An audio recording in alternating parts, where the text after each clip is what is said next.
Good day, everybody. Mari Regalado, la mujer del pueblo, with you today.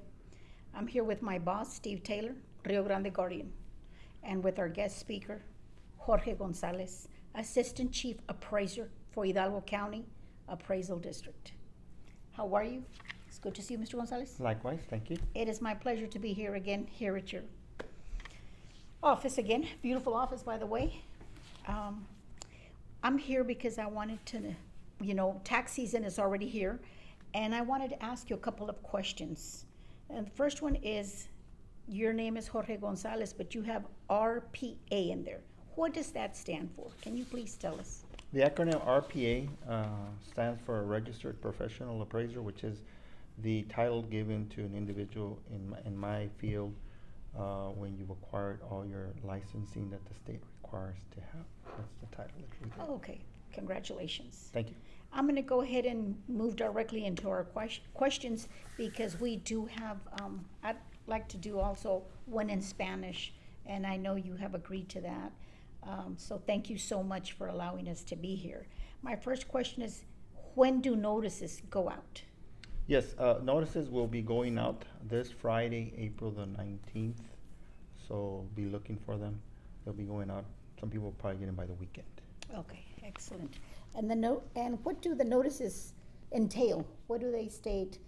Do they tell us that we owe taxes, obviously, but what else do they tell us? The most important thing that the notice is going to have, if you receive it, is because the value has gone up at least $1,000. Okay. You're a new owner. If you had an exemption that we might have removed, anything of that nature. So at that point in time, read the instructions and follow them. And if you have any questions, obviously you can give us a call. Okay, thank you. Mm-hmm. When is the deadline for the protest? This year's deadline will be May the 20th, which is basically 30 days after the notice was mailed. So that's a very important date to keep in mind. While we send them out this weekend or this Friday, the important date is May the 20th for being able to file a timely protest. Okay, and you did tell me that the people who were getting notices are people who got a raise or? Yes, so the law requires us to send out a notice when your value has gone up at least $1,000. Okay. Or as I said, if you were a brand new owner, you might have lost an exemption. If you had an ag special appraisal that might have been removed, things of that nature will automatically trigger a notice. Okay, excellent. And when do the hearings start? This year, the hearings will be starting on Wednesday, May the 15th. Okay. So right before the deadline, we'll start some of the hearings already. And when do the hearings end? This year, the hearings will be ending on a Friday, July the 12th. So our goal is to allow anybody that's protested the opportunity to be able to present their case either to the appraisal district or to the appraisal review board, obviously. There was a new law that was passed, I believe, last year that came together in a package, let's say, which is called the circuit breaker limitation. But can you please touch on that law, that the $100,000, because people are still asking about that law. So can you please, tell us what it is? Surely. So obviously, as a reminder, we had the increase in the homestead exemption that became retroactive as of January the 1st. So that means if you had a homestead, it went from a $40,000 credit to a $100,000 credit. You had to do nothing. If you already had a homestead, you were going to wind up getting that credit retroactively. Within that law, there was some other changes embedded in it, one of which was the circuit breaker limitation law. And how that's going to work, first of all, it became effective January 1st of this year. Okay. How that's going to work, it's similar to somebody who has a homestead. There's what we call the homestead cap. So let me give you an example. If your property is worth $100,000, if you have a homestead and we increase it to $150,000, it's going to get a cap of 10% for taxes from above last year. So you'll be paying taxes on $110,000. Well, somebody who doesn't have a homestead exemption on it and they live, let's say right next to you, they had the identical increase, they were having to pay taxes on $150,000 from $100,000 to $150,000. There was no break, there was no limitation. This new law will actually benefit a property owner who doesn't have a homestead. And it could be somebody who has a house, a commercial property, an apartment complex. So in essence, what that'll do is it'll cap the taxable value at 120,000 in that particular example. So from 100, it goes up to 150. The cap will be 20% above last year. So you'll be at 20% above last year as far as property taxes are concerned. So that is the new law, the circuit breaker limitation. Does that apply also like to the Mexican nationals? Because I noticed that a lot of Mexican nationals have properties here. Yes, okay. Absolutely, I'm sorry. Absolutely. It applies to the property that, you know, and obviously it could be owned by a Mexican national or any other individual. It could be somebody who owns multiple properties. Okay. So if you, for example, you have your homestead, well, you get your cap on it, but if you have apartment complexes and whatnot, other properties out there, there's restrictions. Obviously, those are very important. Okay. For instance, let's say your property is worth less than $5 million. You're going to get the benefit of that cap. Oh. However, if your property is actually worth more than $5 million, the cap does not come into play here. This is a new law that the legislature is going to do a pilot program on. And what this is going to do is, I believe they're going to test it for the next 3 years and determine whether or not they want to continue it or they want to expand on it. So it's very important to understand. And you know, if I may, a property owner might ask the question, what do we need to do? Nothing. Why? Because the restrictions that apply, we are aware of them. Our software, our system is actually already calculating the actual exemption or the circuit breaker automatically. So a property owner really they don't have to do anything. Okay. If you qualify for it, if your account qualifies for it, it will automatically get that circuit breaker benefit. Excellent. Now going back. Well, Steve. Okay, like you mentioned 100,000, but right now we have 40. So actually it's only 60,000, not another 100 besides the 40,000. So yes, while we had the 40 prior to January 1 of 2013, this new the new law that we all voted on, in November, was a constitutional amendment. When we voted on it, we were making the change retroactively for January 1 of 23. So that 40,000 doesn't exist anymore. Everybody has, if you have a homestead, everybody has a $100,000 credit towards the bill portion of your school district. So in essence, if you have a house that's worth $100,000, you're no longer paying taxes for the school district anymore, because if it's 100,000 or less, that basically wipes out all your school district portion of your tax.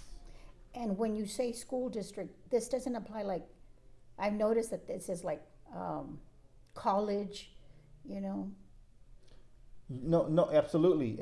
That's a very good point. You know, obviously in Texas, you have to pay taxes to all the taxing entities based on where you live. And in our county, just like other counties in the state, you're paying, if you live in the city, you're paying obviously in a county, wherever county you live in the school district that your boundaries are for. If you have a special college, a special entity, or a junior college, or a drainage district, or in our case, we have South Texas Independent School District. Right. All those entities are not, with the exception of the school district, do not adhere to this homestead $100,000 credit. So this is only for the school. Correct. Okay, That is so correct. it would be from elementary all the way to high school. Correct. That's it. No universities, no colleges, and no drainage. That is correct. Perfect.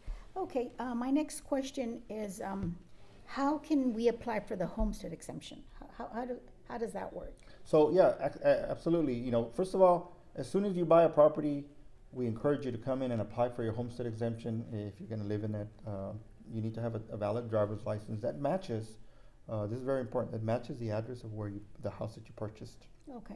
Okay, because you can only have one homestead exemption in the state and in the United States. Okay, and if you're not taking advantage of it, let's say you bought it 2 or 3 or 4 years ago, we encourage the public to come and apply, because we might be able to qualify you for the last 2 years as well. So that's very important. That's money that you're losing out of your pocket that's costing you nothing. All it does is takes you a little bit of time to come into our office and make that application. Okay, besides the homestead, are there other exemptions like disability, you know, veterans? Yes, absolutely. I mean, widows, you know. you know, those are all very good points. I mean, the state of Texas, and mind you, these are based on what the state of Texas requires. You have a disabled person exemption. You have obviously an over 65 exemption, Okay. which the first step there is it has to be your home, and once you turn 65 or over, then you get another benefit. The benefit of that one is it increases your exemption amount, plus your taxes become frozen across the board with all the taxing entities. So you have, I'm sorry, with the entities, you have that one. You have a disabled vet. You know, if somebody is a disabled vet, has different rating levels, or heaven forbid, if they're unemployable up by 100%, then that basically wipes their taxes away. The other thing is, if you're a surviving spouse of a first responder or a disabled vet, you might also qualify once you come and apply for an extension of whatever exemption that individual had as well. And when you mentioned that when you're over 65 and that freezes the taxes, what do you mean by that? So I'm not understanding. So what happens there, let's just say the year that you turn 65, you get the over 65 exemption. Well, the law requires your taxes to be frozen the following year. Oh, okay. Okay? So let's say you were paying $2,000, but the next year your value keeps going up. Well, that means gradually your value goes up, your taxes go up. But in this particular case, that's no longer the case. Once you're 65, or your spouse, you know, whoever turns 65, Yes. the year you turn 65, you come in and reapply, say, hey, I'm already turning 65 in December, even if it's in January. Uh-huh. We'll get the credit for the whole year. So the following year, your taxes will be frozen. So if it was at $2,000, and if you didn't have the over 65, it might be $2,500 next year. Because you got the over 65 exemption, the following year, it freezes at the $2,000. Okay. Okay? So that's very important. Okay. How about like for people that are widows? A widow or a widow? A widow obviously would get an extension of the homestead if they still live there. If they're 65, let's say they were at least 50 and they're the surviving spouse of somebody that was 65 and they haven't married yet, they would still come in and be able to get qualified for the over 65 benefits that their spouse was getting when they Okay. pass away. They have to bring in all the proper documentation, you know, so that we can go ahead and see about getting them qualified Okay. for that benefit. Excellent. That's a very important question. I think our viewers are going to enjoy what you just told us right now. And how can we file online? Because, I mean, I am, you know, dinosaur type. I don't know how to even open up a computer or turn it on. But explain to this new generation and to older people that love to, you know, play around with their computers and they're experts on that. I am not. I apologize for that. But can you tell us, how do we protest online? So the notice that we're going to send you, the Mhm. notice that's going to be going out here this weekend, will have instructions that a property owner can follow. Basically, you get into our website, hidalgoad.org. There's an online portal in there. You get an ID number, and it's going to be on your notice. It's very important. It's on the notice. It'll have your ID number that you can go ahead and use that number to be able to register for this online protest. You know, the public might ask, well, what does it matter? I'm used to going to the office and giving it to your staff, and that way there's proof that I got it. Mhm. Yes, that's true. We can still do that.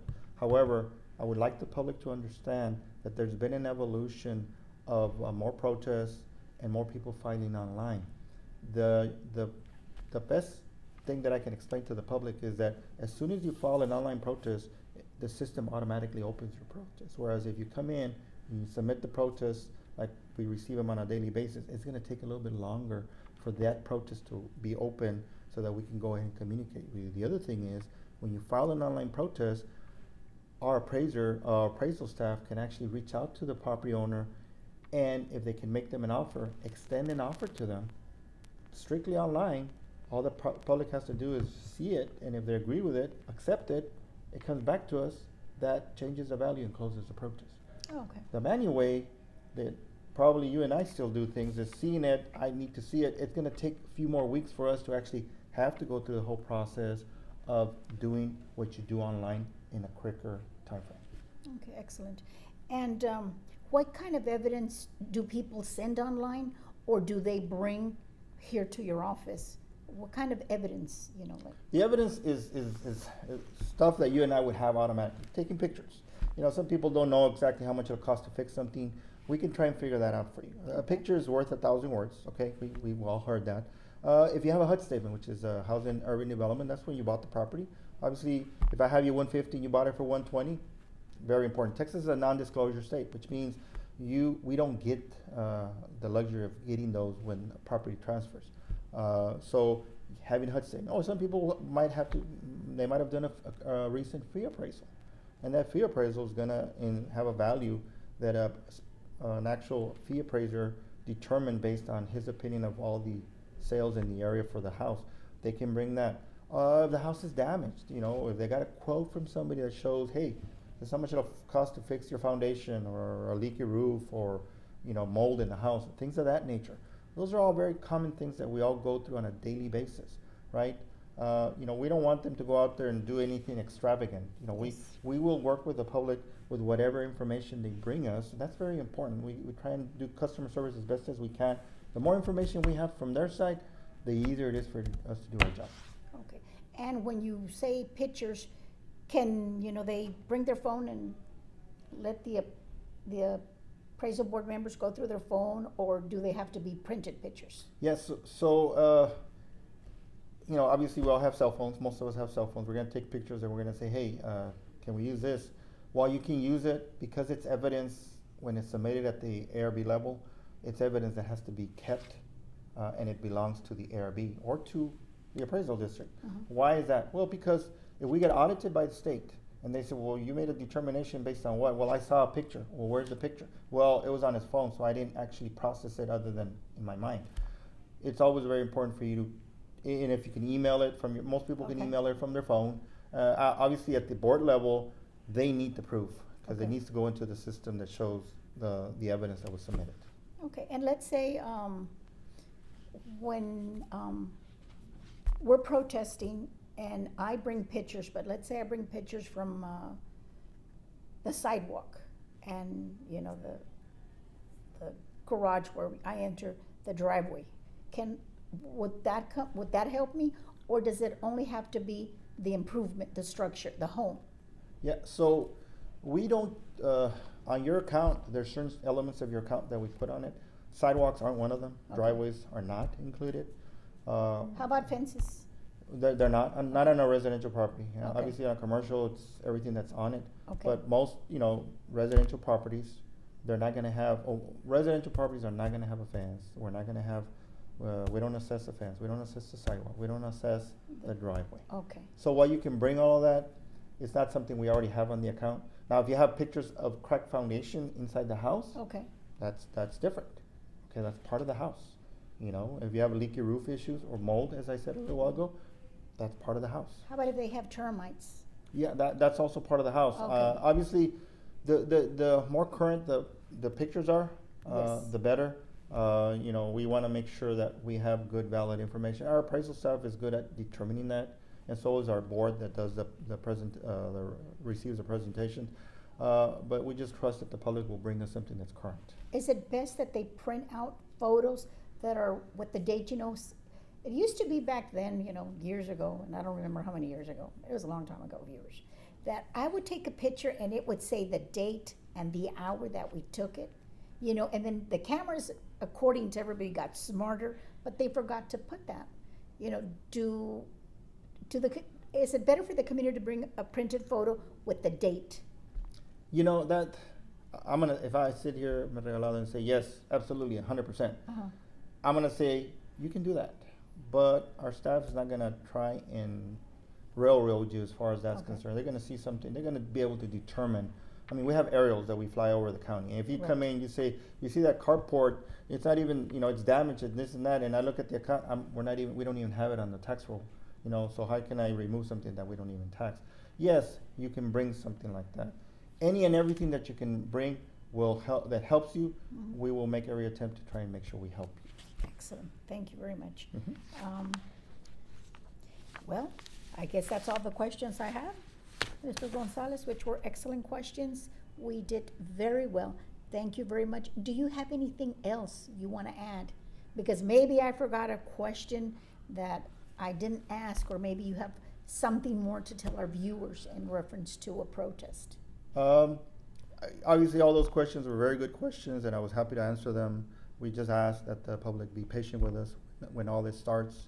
Obviously, if you've been through this process, you know that it takes a while. We're going to do our due diligence to try and help out everybody as best as we can. Other than that, Thank you No. very much. And I will Thank see you you. for the Spanish one. Yes. Thank you very much, viewers. I appreciate it. Please share it. Mari Regalado, la mujer del pueblo, with Rio Grande Guardian, and Steve Taylor, my boss. Thank you so much.